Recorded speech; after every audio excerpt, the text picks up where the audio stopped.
Pro Group Management. Workers' comp that works for you.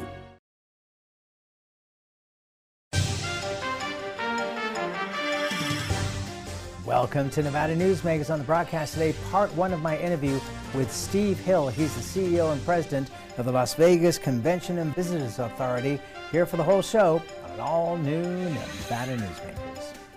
Big R in Sparks is located on Bering Boulevard next to Smith's and across from Reed High School.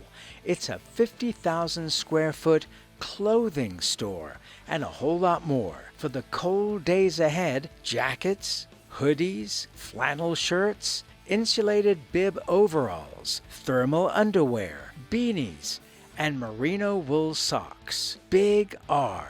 Hardware, clothing, and a whole lot more. It's the $200,000 Cars and Cash giveaways at Carson Valley Inn. Cash and prize drawings Thursdays and Saturdays. Plus, win a 2023 Ford F-150 or we'll pay you cash instead. Don't miss your chance to play and win. Cars and Cash at the Carson Valley Inn. Save money and take transit. Did you know you can ride the bus all day for less than what it would cost you for a gallon of gas? Plan your trip now by going to rtcwashoe.com. For 50 years, Nevada Heating has been keeping people comfortable in their homes. At Nevada Heating, call the Do It Right guys and get the air conditioning back on today. That's the Nevada Heating way. Why sweat for days on end when Nevada Heating can get your air conditioning fixed today? Call us today and we'll fix it today at 323-5585 or schedule us on our website at nevadaheating.com. As you know, Reno is booming. Toll's development company is helping it grow with insightful design and development, building community with every project, adding beauty, adding excitement, emphasizing our shared humanity.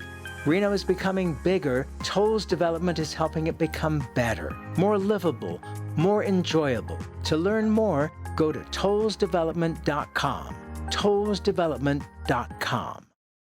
This is Nevada Newsmakers with host Sam Shad, a no-holds-barred political forum. Now, from the Nevada Newsmakers broadcast headquarters, here is Sam Shad. And back on Nevada Newsmakers, coming to you from the Ahern Hotel in Las Vegas. We are delighted to welcome back to the program Steve Hill. He is the CEO and president of the Las Vegas Convention and Visitors Authority. Pleasure to have you back on the program, sir. It's great to be back, Sam. Thanks for having me. All right, so we have so many topics here. And the news brings the one to the top, which will be the A's and the stadium. Share with us what you can about the beginning of construction and when they're expected to play here, and also the owners meeting, which really has to come first, but it's not coming first. Well, to start at the end and work backwards, which is really kind of how the plan is put together, the A's will play here in 2028. It takes about 3 years to build a Major League Baseball stadium. So that construction needs to start, and we heard yesterday is planned to start in April of 25. So there will be documentation work and planning work and permitting work over the next 18 months or so that leads up to that time frame. But construction should start April of 25, and we'll be throwing out the first pitch in April of 28. Okay, now is there any doubt amongst anybody that the owners of the teams are not going to vote in favor? Well, until it's done, it's not done. Correct. But I don't think Major League Baseball would let us get this far down the road on this project and then change their minds. This is a move that makes sense for the A's. Being a part of Las Vegas makes sense for Major League Baseball. We are thrilled to have Major League Baseball here in Las Vegas, but what Vegas brings to professional sports right now is pretty obvious to all these leagues, and so we're confident that this is moving forward. It was interesting in talking to Rosemary Vasiliadis at the airport that they've had to take a whole new approach to the airport itself because of the way the teams arrive. Some teams arrive in their own planes, charter planes. Others come through the airport. they've had to rejigger everything to go around this. Well, the airport's a great partner with ours in a number of different ways. But what they've done here is respond to what Vegas is becoming and made coming to the airport for the teams a part of the event. So it's kind of an unveiling now, and those opportunities can happen in the airport proper. They can happen at the FBOs, happen along the edges of the facility. All of that just makes Las Vegas more special, and we appreciate them doing it. When you were heading up Go-Ed, did you see this coming? No. And I say this a lot. I've had the opportunity to be involved in a lot of really great projects, none of which have been my idea. It's our job in a government entity, whether that's Go-Ed or here at the LVCVA, to work to make Las Vegas and Nevada a place that people who have great ideas know that they can come and get to yes and execute on their great ideas, make things happen here. So my vision of the future is not why I'm in this job, and it's exciting to be a part of, but and it's pretty amazing. But no, I did not see this coming 10 years ago. So do you see your role more as a facilitator? Sure. Sometimes it's a mediator, sometimes it's a negotiator, sometimes it's providing oversight, but largely it's in an effort to be able to responsibly say yes. And when you've got a city and a state that can develop that kind of reputation, it resonates throughout not only the country, but around the world. And Las Vegas has that reputation. Nevada has that reputation. And we have it because we'll put in the work, we'll be diligent in asking the right questions, trying to find the obstacles and solve them rather than putting them in the way of people. And that provides confidence, it provides certainty, and those are two of the things that businesses need most. Well, and the reinvention of Las Vegas has been phenomenal.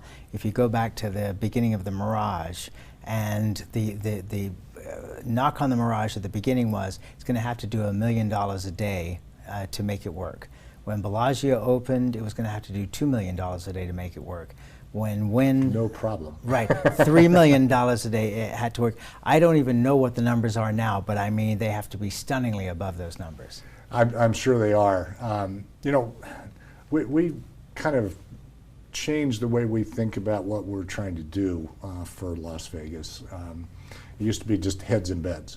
Well, our beds are pretty full. What we really feel like is our responsibility is to help drive demand to the point that it can make these spectacular projects make sense, make money. And when you're spending $1.5 million all in on a hotel room, you need great occupancy, great rates, people in your restaurants, people going to your shows, people shopping in your building. All of those things need to click. That demand has to be strong in order to allow Las Vegas to grow from where it is right now. And we really feel like that is the core of what our responsibility is. Okay, so when you look at this, and you're absolutely right, I was out at the MGM last night having dinner in a very nice restaurant, and the place was packed, the property was packed, and this is a Wednesday night. Your occupancy rates are well above 90% most of the time now. How many more rooms do you need going forward to accommodate the growth that's coming? Because you're looking at potentially 2 more stadiums, and they both look pretty good. And you've got, you do have Fontainebleau opening, you've got Wynn now talking about the Alam property across the street is developing that. How many more rooms do you think you're going to need beyond 150,000? Well, when Fontainebleau opens, we'll be at 156,000. And that's a stunning number. It is a stunning number. It is the most of any city in the United States. It's the 5th or 4th most of any city in the world. And significant. Looking up in 10 years and being at 200,000 is not going to happen. But I think it's really. Do you know a limit? Is there a number? I'm just saying. We're not going to build another 40,000 hotel rooms in the next 10 years. But solid growth in Las Vegas, I think, is important for the community. It is hard on cities or states that become stagnant, and so continuing to drive that growth is important. You mentioned the venues, and that's a part of that. But when you think about the projected tourism as a result of the A's Stadium coming, for example, it's about 400,000. We think it will overperform that somewhat. That's just 1% of our tourism. So we'll need another percent because of the A's Stadium coming. Having those types of attractions that allow Las Vegas to have solid, steady growth, we think is important. Sure. But I'd be surprised at this point, given the cost of construction, given the interest rates where they are right now, which makes it very, very difficult to make these projects pencil. Be surprised if we have like a growth spurt that we saw in like the late 90s or in the middle of the 2000s over the next 5 to 8 years. So, okay, let's talk about interest rates just for a second. You know, you and I both know that if you go back 30 years, 5% is nothing. So, you know, we got used to free money basically. Right. But, you know, we have to acknowledge that that 5% is a normal rate. It's actually a significant rate for senior citizens, for example, that they actually get a return on their savings. What I'm seeing, as far as I'm reading about the construction industry in Las Vegas and the home builders especially, is that they are adjusting to coming up with more benefits, short-term rate deals, buying down interest rates. So there are ways to work around this. Well, there are, and you're right. If you look past, past decades, when I got into business, interest rates were 18%. Right. And it has been relatively free money. But if you're building now, you're competing against folks who built with that free money. Yes. And so it takes some time to find that balance, to find a different way of thinking about the development so that it is competitive and still makes financial sense with rates that are different now than they were before. And there's still, I think people feel, and they may be right, that if you hold your breath for a year or two, rates will start to come back down. And when inflation comes down, rates probably will at some point. So you could be in the design process, look to build in a couple of years, but it is having kind of the intended dampering effect on new construction starts and the economy. The other side of this is that the properties are charging very good rates for them in terms of room rates, restaurant rates, and all the rest. Does that concern you at times that we're becoming, too expensive of a city, or is it more that if things get bad in the economy, then, as in the past, the prices will drop? Yeah, no, it is completely a supply and demand thing. The properties are fantastic at responding to the customers. And we don't see any slowdown which is amazing. It really is, because we've been talking about, hey, do you see anything in the next 4 months for about 16 months? And no, it's been the consistent answer. Folks missed Vegas during the pandemic, and rates are up everywhere across the country, but they're up more here than they are across the rest of the country, by about 50% more increase here than the national average. And it's simply because the demand for Las Vegas has been so strong, and it just continues. I don't know how your convention calendar is looking going ahead over the next couple of years, but you're still not at the rate you were previously, and the international travel is not where it was previously. When that comes back, add that into what's already going on. What happens then? Yeah, well, and I mean, not a bad thing, by the way. Yeah, sure. No, I mean, there are still pockets of opportunity. Our occupancy is great, but it is not quite back to where it was in 2019. Room rates and financially, the city is setting records every month. But we have some opportunity there. We have opportunity with international visitation, and what people don't think about often is the fact that there's so much overlap in international visitation in our trade shows.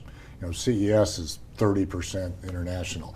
National Association of Broadcasters, 30% international. that is recovering more slowly, understandably, than the domestic market, and that's different depending on where in the world you're talking about. Canada and Mexico, Canada in particular, largely back. Europe is largely back. Asia is recovering more slowly, not unexpected.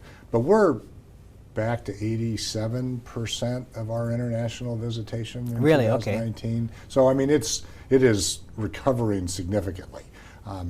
Meeting visitation in Las Vegas in 23 is going to be pretty similar to what it was in 2019. Now, we built 3.5 million net new square feet of meeting space during the pandemic. So we've gone from 11.5 million square feet to 15 million square feet in Las Vegas. So our goal is not just to get back to 2019, which was 6.6 million, it's to get to about 8.3 million because we have all this new space available. Interestingly, the leisure traveler is coming to Vegas so strongly that they are in competition for rooms with meeting and trade show visitors. It's harder to find room blocks because they're taken up by leisure visitors. And so those are great problems to have, but demand for Las Vegas just remains really strong. You know, it's amazing. If you think back, before Las Vegas Sands opened the Venetian, that they really weren't interested in convention business. Yeah, and I'll add to that. I mean, Sheldon was obviously a pioneer along those lines. But Las Vegas would not look like Las Vegas does today without meetings and conventions. Right. Because it fills the middle of the week. And in order to make those projects make financial sense, you need 88% occupancy every day, 365 days a year. You don't get that without meetings and trade shows. You get 90% occupancy on the weekend and 65% occupancy during the week. And you can't build the properties that these folks have built if that's the business model. So the turnaround for Las Vegas and what that segment has meant to this city is remarkable. You know, I have to retell the story because a lot of people don't know, but when Sheldon Adelson first proposed the Venetian all-suite hotel, meetings and conventions, everybody literally laughed at him. Phil Satry has admitted on the program that he thought it was crazy. Smart guy too. Yes, oh my goodness. He built the first 3,000 rooms. It was a success. He said he was going to build another 3,000 rooms, and everybody laughed at him about that. He had to build 1,000 rooms in the middle to be able to get to the next 3,000 rooms, so he ended up with 7,000 rooms. So yeah, meetings and conventions definitely worked out. Let's take a break. We'll be coming back with much more with Steve Hill after this timeout. Retail's impact on Nevada's economy? Enormous. 8,600 businesses, large and small, employing 145,000 workers.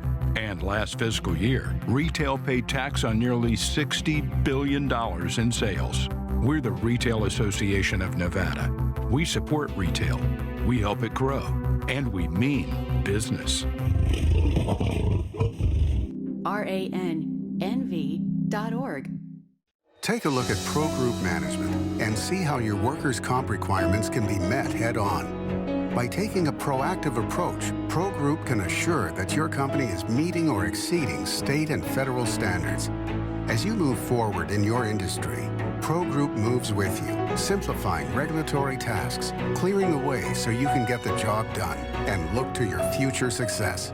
Pro Group Management, workers' comp that works for you.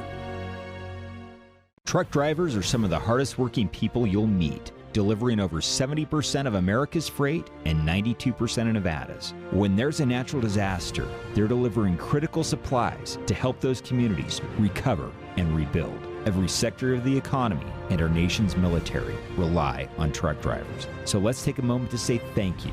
On the open road or city streets, our truck drivers are rolling to make our economy and our nation stronger. Trucking moves America forward. What do you count on? You count on your power every day. At NV Energy, we've always powered what's important to you, but we're not looking at the past. We're focused on the future. While our standards are high, our rates will remain low.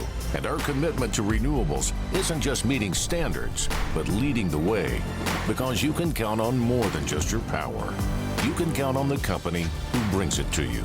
That's our promise. You can count on it. This is Nevada Newsmakers. And back on Nevada Newsmakers, we continue a conversation with Steve Hill. He is the CEO and president of the Las Vegas Convention and Visitors Authority. So we talked about the A Stadium. There's another massive project, what, $10 billion that they're talking about in terms of the Oakview Group. Oh. So this is the one that will be south of Mandalay Bay and adjacent to the Brightline train station, if that all comes together. Right. What are your thoughts on that, and what basketball team would you like? Well, Tim Lywicki runs the Oakview Group, and he has vast experience in the industry, and I've said a number of times he may be the smartest person in that general industry in the country. He's run AEG. He has built stadiums and arenas across the country. When he thinks something is a good idea, it's going to be a good idea. We're very fortunate to have Tim and Oakview Group interested in Vegas. I think they're making a smart choice by partnering with the city to do that. And this is a venue that's going to be great for the NBA, but also for music and all kinds of other events. Just brings another great venue to Las Vegas to program, and then what he's going to build around it's going to be pretty fantastic too. So we're excited about that, and we're here to support it in any way we can.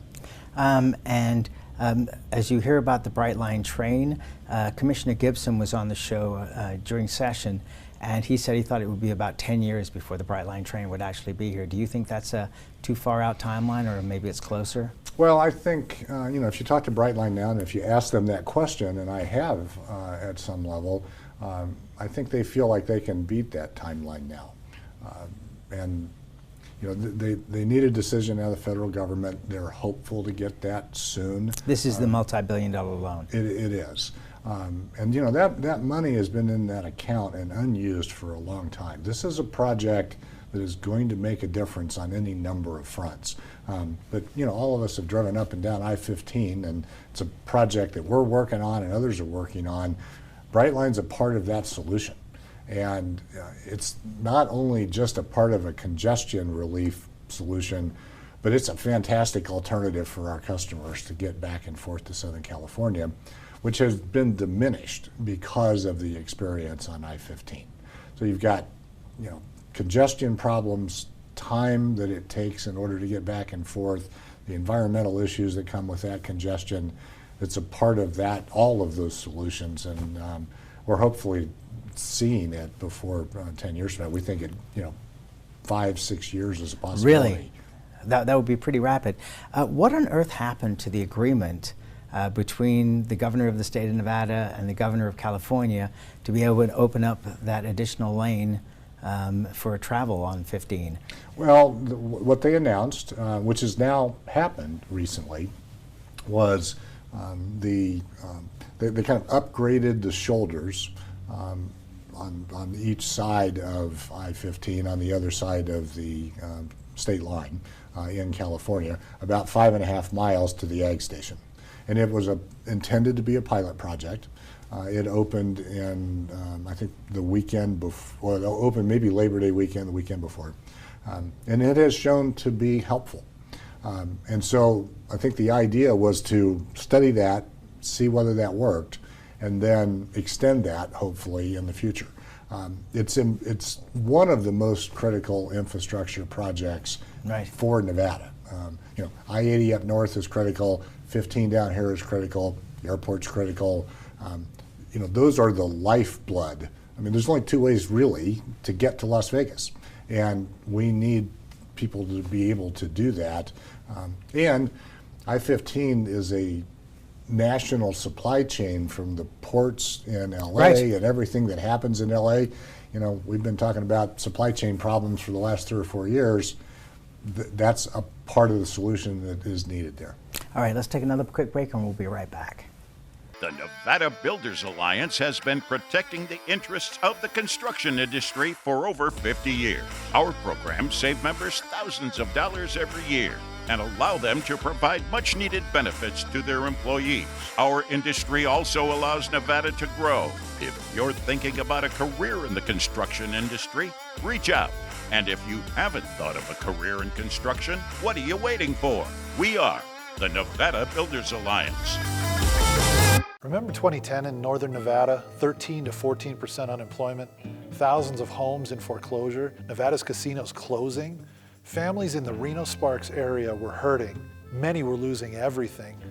Then Story County launched a game changer for our region, a public-private industrial partnership, streamlined permitting, slashed bureaucracy, attracting Fortune 500 companies that made Nevada their home. Story County generated a river of cash to area communities. Economic studies by the state and others for the Gigafactory consistently show positive economic benefits for our region.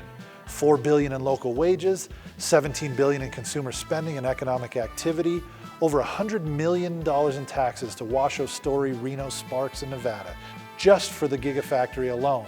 Story County, improving Northern Nevada one industry at a time.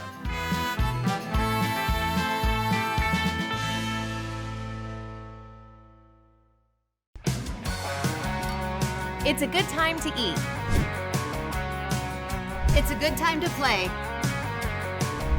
It's a good time to win. Ooh, your good times are tamarack. This is Nevada Newsmakers. And back on Nevada Newsmakers with Steve Hill from the Convention Authority. We're going to do another show with you. Thanks for agreeing to do that. And we'll be back after this timeout. 7 at 7 is a newscast built for your smartphone. It's a 7-minute newscast available every weekday at 7 a.m. and 7 p.m. at lvrj.com. We don't waste your time, and we give you the day's top stories. We at the RJ have noticed some similarities between us and a certain BTS character, RJ. Plus the latest in Las Vegas business, weather, health, and entertainment news. 7 at 7 streaming now on your smartphone. Imagine a magical garden that feeds Carson City's hungry and homeless, teaches our high school students agriculture, creates hanging floral displays to beautify downtown, and yet charges nothing. It's not magic. It's the Greenhouse Project. It's real, it's growing, and it needs your help. Go online to carsоncitygreenhouse.org so together we can grow it forward. Modern boutique Ahern Hotel and Event Center sits at the heart of the Las Vegas Strip. 2 floors of meeting and event space are ideal for groups and conventions. Stay in one of 200 luxurious rooms and suites. Brand your event throughout the property. Flexible event spaces make for easy planning and personalization. Take over the entire hotel with a full buyout option. Thanks for watching Nevada Newsmakers, and thanks to everyone at the Ahern Hotel in Las Vegas for their help, including Don, Shane, Crystal, and George. We'll see you.